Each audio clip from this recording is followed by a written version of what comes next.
Jafar express Rawalpindi से कोयटा जा रही थी जब आज सुबह 9:30 बजे के करीब सदर थाने की हदूद मवेशी मंडी के करीब पहुंची तो रेलवे ट्रैक पर धमाका हुआ। पुलिस का कहना है कि इस धमाके के नतीजे में 370 फुट से ज़ायद ट्रैक मुतासिर हुआ और तकरीबन 2.5 फुट के करीब गड़ा पड़ गया है। जो ब्लास्ट हुआ है वो सेकंड वाली बोगी को अटैक हुआ था, नीचे जो है ब्लास्ट हुआ है और अल्हम्दुलिल्लाह कोई जानी नुकसान नहीं हुआ। तो बाकी जो बोगियाँ हैं वो डी रेल हुई हैं, नीचे उतरी हैं, ट्रैक से नीचे उतरी हैं, थोड़ा ट्रैक को भी नुकसान हुआ है। मुसाफिर हमारे मेहमान हैं, उनको हम फैसिलिटेट कर रहे हैं। यहाँ पे हम अभी कैंप भी इस्टेब्लिश कर रहे हैं, ठंडे पानी का भी बंदोबस्त कर रहे हैं क्योंकि आप देख रहे हैं कि यहाँ पे गर्मी बहुत है। मुसाफिरों में बड़ी तादाद पंजाब से ताल्लुक़ रखती है जो कोयटा जा रही थी।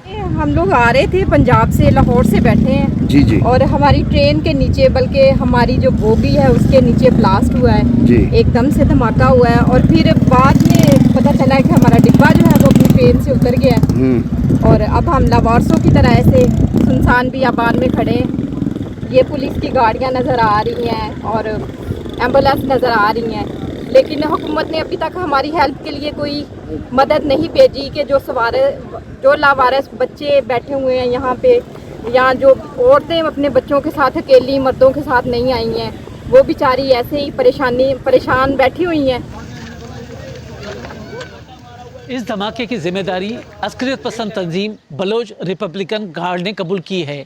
इससे पहले भी ये ग्रुप ज़्यादातर नसीराबाद डिवीज़न और जैकबाद में कार्रवाइयों में मुलविस रहा है। याद रहे कि रवां साल 11 मार्च को सिब्बी के मकाम पर जाफर एक्सप्रेस को भी यरगमाल बनाया गया था, जिसकी जिम्मेदारी अस्करियत पसंद तंजीम बलोच लिबरेशन आर्मी ने कबूल की थी। दोनों तंजीमें अस्करियत पसंदों के इत्तेहाद ब्रास का हिस्सा रहे हैं।